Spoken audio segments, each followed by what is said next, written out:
साहब मुझे ये बताइए कि बीजेपी नैरेटिव को तोड़ती है, मरोड़ती है, ये बात कांग्रेस कई बार कह चुकी है। लेकिन अगर बीजेपी की ये रणनीति है और बीजेपी ऐसा करती है तो इसका काट क्या है कांग्रेस के पास, और जो बाकी ऑपोजिशन पार्टीज हैं उनके पास क्या विकल्प है? इस तरीके के नैरेटिव का काट मैं जानना चाहती हूँ कि कैसे होगा।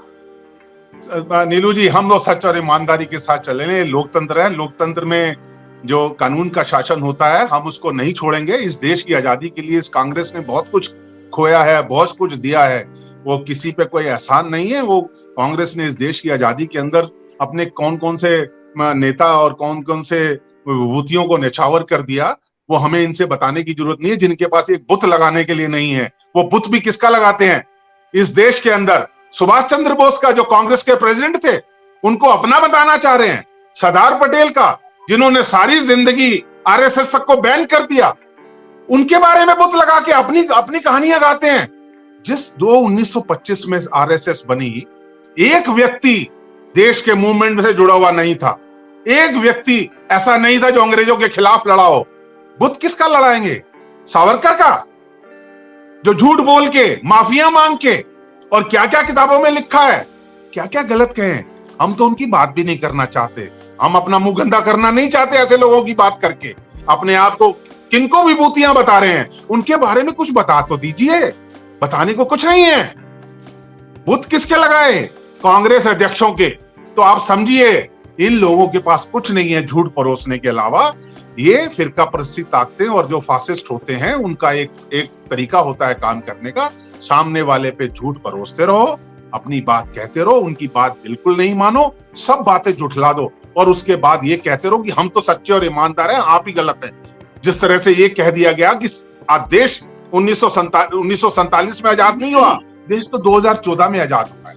ये नई आजादी लेके आ गए, ये नया राष्ट्रवाद सिखाने के लिए लेके आ गए। जिन्होंने 52 साल झंडा नहीं लहराया, वो देश में झंडा फहराने के लिए घर से बाहर निकल के आ गए। मैं क्या क्या बोलूं।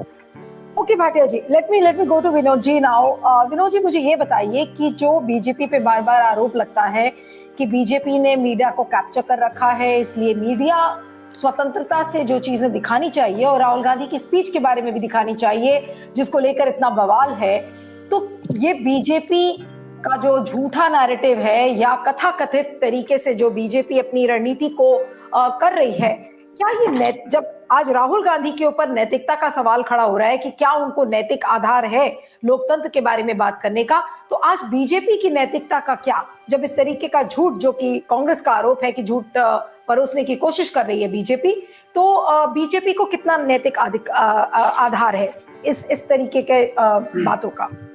देखिए नीलू, मुझे लगता है कि नैतिकता की बात बीजेपी भी करे, कांग्रेस भी करे, और अपनी बात जनता के सामने रखे कि हम ये नैतिक बात कर रहे हैं और इसको आप स्वीकार कर लीजिए, ये सही है या गलत है।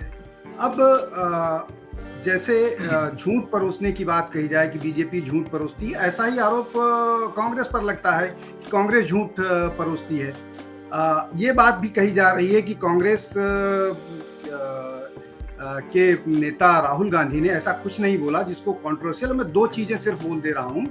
पहला, एक तो ये कि डेमोक्रेसी खतरे में है भारत में, और जो सो कॉल्ड दो डेमोक्रेसी के प्रोटेक्टर और वो हैं यूएस और यूके, उनको इंटरवीन करना चाहिए। आप फॉरेन सॉइल में जाकर के, विदेश की धरती पर जाकर के किसी विदेशी सरकार से इंटरवीन करने की बात कर रहे हैं, तो ये ठीक नहीं है। आप राजनीति के नाते, बीजेपी और कांग्रेस के नाते लड़ते रहिए, एक दूसरे के बारे में करते रहिए, लेकिन जब आप देश के को क्वेश्चन कीजिएगा तो आप पर डाउट किया जाएगा, और आप बावजूद इसके कि आप सही भी हैं, डिफेंड नहीं कर पा रहे हैं। दूसरा बात, भारत यूनियन ऑफ स्टेट है, ठीक है, आप इसको जस्टिफाई कर दीजिए, लेकिन जो इंडियन डेफिनेशन है उसमें यह कहा जाता है कि समुद्र से हिमालय से शुरू होकर के समुद्र तक जो भी लोग रहने वाले हैं, वो बहुत सारे इंडियन स्क्रिप्चर्स में, उसको हिंदू स्क्रिप्चर वो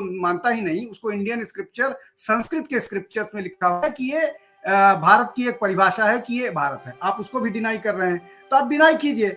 अब हम और आप जज करें, हम आप जर्नलिस्ट हैं, हम अपने हिसाब से वैल्यूज डिसाइड करेंगे, लेकिन जनता के अपने वैल्यूज होते हैं, वो उन हिसाब से डिसाइड करेंगे, और उसमें कांग्रेस लगातार फेल होती रही। एक और मैं बहुत इंपॉर्टेंट बात बता दूं,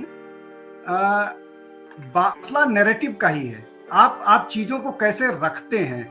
इमरजेंसी पर सबसे ज्यादा मैं इनको आर्ग्यूमेंट बता रहा हूं, ये जिसकी बात करते हैं, ये कहते हैं कि हम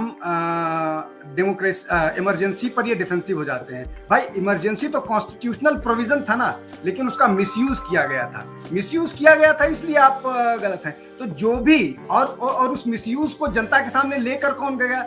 उस समय जनता पार्टी थी। जनता पार्टी का एक बड़ा बहुत सारे राजनीतिक दलों का एक कॉन्ग्लोमरेट बन के उभरा था, जिन्होंने जाकर के कांग्रेस की इस बात को कहा और जनता ने उसको स्वीकार किया। तो अगर बीजेपी में कहीं आपको दिख रहा है कि इस तरह का कोई गलत काम हो रहा है और वो गलत चीजें कर रहे हैं, तो आप जनता के सामने जाइए। और आप खुद बहुत सारी जगहों पर गलत, आपके प्रवक्ता अपने राजनीतिक अपने नेता को डिफेंड नहीं कर पाते हैं। इसी बात पर यही प्रश्न पूछा जाता है, हर चैनल पर यही प्रश्न पूछा जाता है कि क्या क्या है जो राहुल गांधी ने गलत बोला। मैं दो चीज सिर्फ कह रहा हूं, एक कि डेमोक्रेसी को सबवर्ट किया जा रहा है, डेमोक्रेसी भारत में खतरे पर है और आप मदद कर रहे हैं। मैं नीलू एक छोटा सा एग्जांपल अगर आप कहिए तो उदाहरण दे दूं आपको कि इसको अब बीजेपी आगे फर्दर कैसे करेगी। सबको मालूम है कि यूएस का एम्बेसडर भारत में नहीं है और उसका एक प्रोविजन है वहां के सीनेट में, और एक और कमेटी होती है जहां से वो अप्रूव करना पड़ता है, बाकायदा वोटिंग होती है। पहली बार जिसको अपॉइंट किया गया था उसका नाम है एरिक गॉर्सेटी, अगर मैं गॉर्सेटी, ठीक है। अब एरिक गॉर्सेटी ने अपने इंटरव्यू में जो क्या बोला कि हम हिंदुस्तान में जा रहे हैं और जो वहां पर ह्यूमन राइट के एक्टिविस्ट हैं उनसे बात करेंगे और उनको हम क्या करेंगे, इंगेज करेंगे। किसी फॉरेन डिप्लोमेट को इंगेज करने का राइट होता है। और उसका एक उदाहरण बता दूं, जिस दिन ये स्टेटमेंट उसने दिया उसके अगले ही दिन जो यूएस की एम्बेसी है उसने एक ट्वीट किया, और वो ट्वीट सबको मालूम है किस तरह का है, उसको मैं नाम लेके किसी का वो नहीं करना चाहता। और वो ट्वीट, अब आप बताइए इन सारी चीजों को अगर बीजेपी लिंक करेगी तो आप कहिएगा कि बीजेपी आपके साथ गलत कर रही है या बीजेपी का अपना एक तो आप फॉरेन सॉइल पर क्या बोलते हैं उसका क्या रिपरकशन होगा। ये इसीलिए कहा जाता है कि किसी भी पॉलिटिकल लीडर को स्टेट्समैन भी होना चाहिए, राजनीति की अंडरस्टैंडिंग भी होनी चाहिए कि उसका पहले का और बाद का क्या असर होगा। आप बोल जाते हैं, आप आरएसएस को आईसी मुस्लिम ब्रदरहुड से जोड़ देते हैं, ये सारी बात है। एक छोटा सा चीज जो आपने मुझसे नहीं पूछा लेकिन फिर मैं बता दूं, कहना चाहूंगा, आपने आरएसएस के जनरल सेक्रेटरी दत्तात्रेय होसबोले जी का कोट किया कि वो बड़ा सॉफ्ट बोले। देखिए दत्ता जी या दत्तात्रेय होसबोले जो हैं वो संघ के दूसरे नंबर के पदाधिकारी हैं और वो बहुत सॉफ्ट बोलते हैं, और जनरली जो जनरल सेक्रेटरी का स्टेटमेंट होता है वो ऑफिशियल वर्जन होता है, वो ऑफिशियल वो होता है और वो उसी तरीके से जाएंगे। और एक और महत्वपूर्ण जान लीजिए, वो कर्नाटक से आते हैं और बीजेपी का जनरल सेक्रेटरी ऑर्गेनाइजेशन भी कर्नाटक का है। तो इन सब के निहितार्थ हैं, वो आज नहीं चर्चा करेंगे, फिर कभी चर्चा करेंगे, लेकिन इन सब के मायने हैं। और आपने बहुत उम्दा प्रश्न उठाया, इन सब चीजों पर they must be pondered about. जी नीलू।